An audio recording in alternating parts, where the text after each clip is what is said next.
Welcome to video 5 and our discussion of big lie number 3.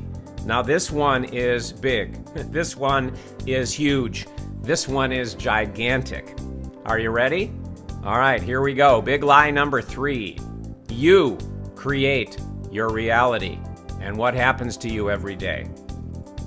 Let's dig really deep into this one and see what we find. I could talk to you for 20 million hours about this particular topic, but what I want to do in this video is shake things up, invite you to look at some things that you may not have been seeing clearly because of the blind spots that I talked to you about before, and invite you to go down a different path and consider some other possibilities.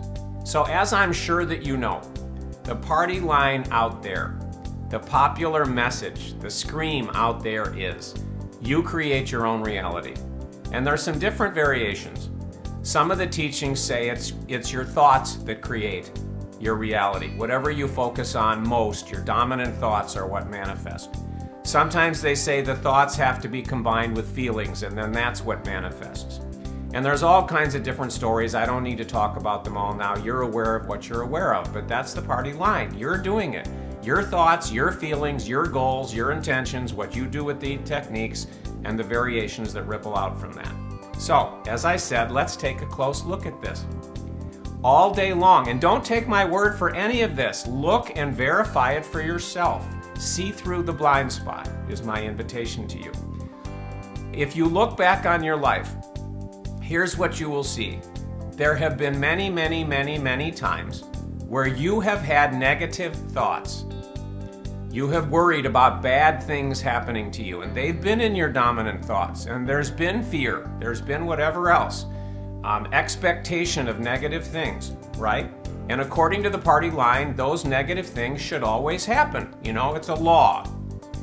If your dominant thoughts are negative, that these bad things are going to happen, you're going to attract it, create it, manifest it, whatever the language is, right? But if you look at your life, does it always happen that way, yes or no? Well, to me, the brutally honest answer is no, not every single time. In fact, if you actually looked, you're an objective scientist and you measured those negative things that we worry about. There can be some exceptions and blips. You may have said, oh, I went through a period in my life where blah, blah, blah, you know, but if you look over the course of your life, what you see is most times, it's not the exception, it's most times these negative thoughts don't actually happen.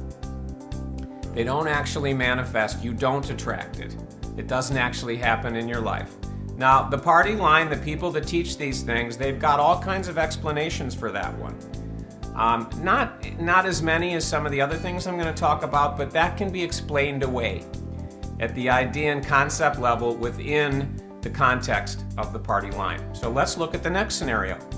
You have had many experiences in your life where you were filled with positive thoughts and expectations and feelings about something really good happening to you, right? I'm speaking generally here, you know what I mean. Your dominant thoughts were something positive is going to happen, you know, or you're using a technique or whatever else it is to manifest, attract, create these things by having a picture, a vision board, whatever else it is, and pumping lots of positive energy through it, right? So here's my question to you again. Did you always get the positive things that were in your dominant thoughts that you were using the techniques for, whatever? And the brutally honest answer is no. But the party line says this is the way the universe works. And if a positive thing is in your dominant thoughts with the feelings, whatever the story is that you have bought into, it should manifest, attract, whatever. Except it doesn't. It doesn't happen all the time. And again, if you were to measure it over your lifetime, you'd see more often than not, it's not the exception to the rule. The rule is the positive things don't happen reliably. They don't happen consistently. And again, within the party line, within certain teachings, there's a story about why. And they will tell you limiting beliefs, something in your subconscious mind.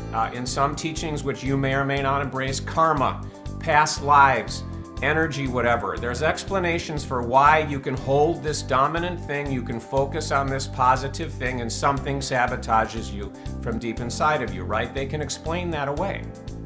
All right, let's take the third scenario, because we've talked about The bad things don't always happen even when you're focused on them. The good things don't always happen even when you're focused on them. Well, if you look at your life, if I look at my life, if we look at everybody else's life out there, everybody has experienced tons of things that we would label positive and that we would label negative that we never thought about. Never ever. Never focused on. Never tried to use a technique to get. It never crossed our mind.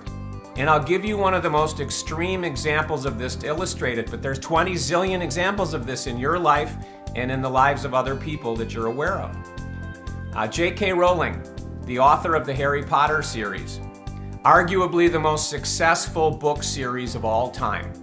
And each of the movies became huge hits. She became one of the wealthiest people in the world and definitely one of the wealthiest women in the world, and has touched the lives of millions, maybe billions, I don't know, of people all over the world.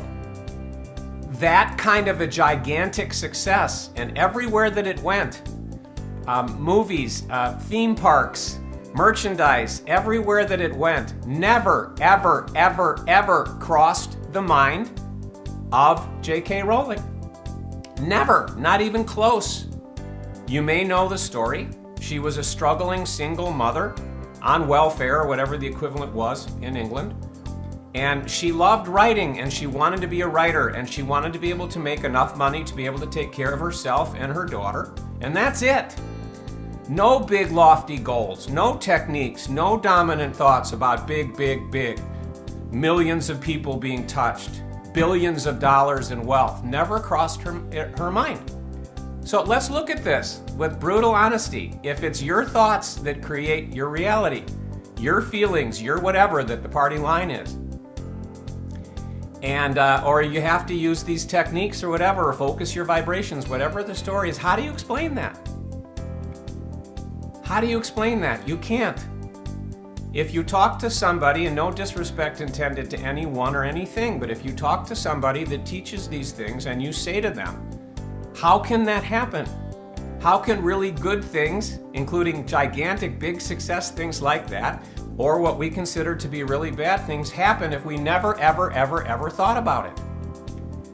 They cannot explain that or answer that with truthfulness or consistency from within the context of that teaching. Now they can say, oh, well, that was their mission and purpose, you know? Subconscious mind, karma, you know, whatever. They can give you an explanation, but you know what? Every single one of those explanations, right? Karma, past lives, mission and purpose, whatever else they might say. Well, guess what? It's not you creating that reality. If it's your subconscious mind, it's not you. I mean, you could say it's your subconscious mind, but it's not your thoughts, it's not your intentions, it's not your goals. It's something that really you have nothing to do with. You didn't put those things in your subconscious mind. They're there somehow. And if it's karma or past lives or it's whatever else comes out in the party line, it's not you. It's not what you're doing. It's not your thoughts. It's not your feelings. It's not your intentions, again, or whatever other thing that you have bought into. So if you look at these scenarios, and I could talk to you about these for 20 million hours. If you look at these scenarios and you're brutally honest about what you see, and you don't still have the blind spots in place, or you're not still hypnotized by the teachings that are out there, you have to acknowledge there's some other force at work here. Something else is going on. Something else, as I keep talking about at the deepest level, is what's causing these things that happen. Whether there's a connection to my thoughts or not, something else has to be going on. You have to acknowledge that. If you look at these scenarios and the things that could ripple out from them, if we were to be having a cup of coffee, a glass of wine, talking about this, you have to acknowledge, at least be open to the fact that something else is going on. And there's something else that I'm just going to plant a seed for, shake you up with again, before we close this particular video, and that's this. Even if there is some sort of a connection modified by this other force that's at work, of course, if you're brutally honest. Let's imagine that you have a thought, and I'm picking a random one because I see this all the time out there, you know? I'm gonna make $100,000 a year, or this year. I'm gonna make $1 million. I'm gonna produce this result. I'm gonna produce that result. And this is the positive thing that you're trying to produce. And let's say that the party line appears to be accurate. You know, you had these thoughts, you used the technique, you did whatever you did, and it manifests. You make the $1 million, you make the $100,000. This happens with your business, you get a relationship, whatever it is, it actually happens. Well, guess what? In order for that to happen, a lot of things had to happen. I'm just going to say thousands of things had to happen. You had to have thoughts. You had to have feelings. You had to go places. You had to do things. Other people had to have thoughts, had to have feelings, had to go places, had to be sitting next to you on an airplane, had to this or that. All of these things, there's a zillion details that had to be managed and orchestrated in order for that thing to manifest in your life the way that it did. How does that happen? Now again, the party line, and you may be aware of something else, you know, it's very nebulous about this. They talk about, well, you just need to get clear about what you want and then let the universe give it shape. Manage the details, which again, it then isn't you. It's some other force that's determining which person, when, who's gonna do what, when. How am I gonna get to this place where I need to be to meet this other person? How are they gonna get to that place? And then this opens up a whole can of worms about free will and a whole bunch of other stuff, if this is really what's going on, you know, and you can't just explain it away, my bias, by saying, well, it's vibrations or that's just the way the universe works. Again, dig really deep. How could that possibly happen? How does it happen? Who? How? When? How do all of the details get managed? And if karma's involved, if past lives are involved, if other things are involved, still those decisions have to be made. Who, what, where, and when to make all these things manifest, even if there is a direct connection to our thoughts, our feelings, our intentions, our goals, or whatever. And we've already talked about the fact that usually there is not a direct relationship. And this is the thing that became so clear to me on my journey. Because I went through cycles of my life, my guess is you have too, where a lot of really bad things as I perceived it at the time were happening. And I was aware of these teachings, and I have always had this part of me that's like an objective scientist. And I would think to myself, okay, this bad thing just happened. Was there anything anywhere in my thoughts, even if it was just a little blip that I was aware of, about that thing happening? And my answer was no. There was nothing in my thoughts, feelings, intentions, anything that I was actively doing, anything that I was aware of. There was no relationship between this thing that happened and what was going on in my thoughts, my feelings, my intentions, what I was doing every day. It became so obvious to me, and if you look with clear vision and brutal honesty, it'll become very obvious to you. Rarely is there a connection. The same thing is true, with a capital T, about everything that happens. Everything. Not just the bad stuff that I just gave you some examples of. Almost all of my biggest successes in life just happened too, with nothing about them, nothing, appearing in my thoughts before they happened. Same for you, I'm sure, if you look closely over the course of your life, and for everyone else, too. But the party line story, again, it's so hypnotic, it's so seductive. We believe it, we have these blind spots. But what I'm inviting you to do through this training more and more and more and more is to leave that up here, dig really deep, ask yourself the question at the deepest level, what's really going on? And when we find out, as I've been telling you, and I'll continue to share with you, what's really going on, we pull back the curtain, we see with clear vision and brutal honesty what's really going on. It opens the door to extraordinary things, as I'll talk about more in a minute. The real question here, which I hope you can see for yourself, or you will, as this video continues to ripple through your awareness. The real question here is not, do you create your reality, yes or no? It's obvious that some other force is at work. If you look closely, with clear vision and brutal honesty, as I just invited you to do. The real questions that you must ask are, if I'm not creating my reality like I was told, what force is creating my reality? How does reality really get created if it's not the way that I've been taught? Why does that force, whatever it is, create what it creates? Why do the things that happen to us happen to us? The next piece of this is the why. Everything aside that I've shared with you in this video and in the previous videos, the question why? It's obvious there's some other force at work, as I said, but why does that force do what it does? And there's some people that don't think that that question's important. They don't think it's relevant, but it is. And answering it, again, opens the door to extraordinary possibilities by asking that particular question. Why are the things that happen to me happen to me? Now, my bias, my actual experience, and my knowing of truth with a capital T is that this force that creates everything, which I now call true creative essence, is an intelligent force that always creates intentionally, always creates with a reason and a plan and a specific purpose in mind. Going back to the story I told you before, why did that thing happen to me at my camp when I was 8 years old? Did I create that with my thoughts or feelings or intentions? No, I was 8 years old. That's a perfect example of one of the things I talked about, that things happen that we never, ever thought about. So how does that happen? That those kids stole the wallet of the counselor, blamed me, and I had 8 weeks of hate from this. It was one boy that did that. Why that boy? Why not one of the other boys in the cabin? Why not some other experience? Why the wallet? Why the first day? You can ask these kinds of questions about everything that happens in your life, what I call in your story. Again, the who, what, where, when, and the why behind all of it. Why does it actually happen the way that it does? And the answer to that question is absolutely critical.